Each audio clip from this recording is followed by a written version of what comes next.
এক পাতিলা পানি দিয়ে আমি এটা কি তরকারি রান্না করলাম। আসসালামু আলাইকুম, সবাই কেমন আছেন? আজকে আমি ছোট দেশি মুরগির ঝোল রান্না করব।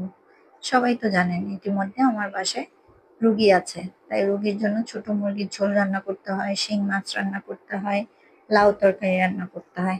তাই আমি আজকে ছোট মুরগির ঝোল রান্না করব। একটা ছোট মুরগি নিয়েছে, কেটে সুন্দর করে ধুয়ে একটা কড়াইতে 1 কাপ পেঁয়াজ দিয়ে তেল দিয়ে আমি পেঁয়াজটাকে ভেজে তারপরে গরম মসলা তেজপাতা দিয়ে দিয়েছি, দিয়ে স্বাদ মতো লবণ, তারপর আদা রসুন বাটা, হলুদের গুঁড়া দিয়ে দিয়েছি, মরিচের গুঁড়াও দিয়ে দিয়েছি। আমি কিন্তু আদা রসুন বাটার সাথে পেঁয়াজটাও বেটে রেখেছি একসাথে, তাই একসাথেই দিয়ে দিয়েছি, এটা বোঝা যাচ্ছে না।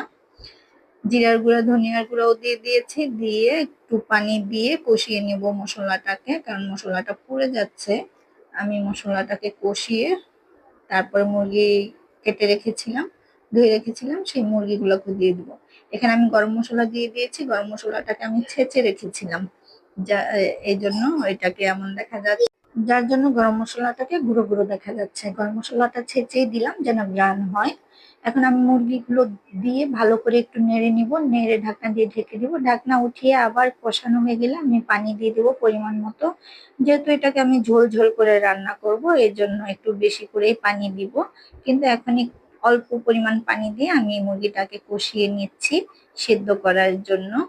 তো এই যে আমার মুরগিটা প্রায় সিদ্ধ হয়ে আসতেছে, তো মুরগির কলিজাটা অর্ধেকে দিলে তাহলে আর মুরগির তরকারিটা ডিসকালার হয় না, অন্যরকম কালার কালো কালো হয় না। এই জন্য মুরগির কলিজাটা লাস্টে অথবা মাঝখানে দেওয়া ভালো। আমি মাঝখানে দিয়েছি, দিয়ে এখানে পরিমাণ মতো ঝোল হওয়ার জন্য পানি দিয়ে দিয়েছি। তো এই যে আমার মুরগির ঝোল তরকারিটা হয়ে এসেছে। এখন পরিবেশনের পালা। সবাই ভালো থাকবেন, আল্লাহ হাফেজ।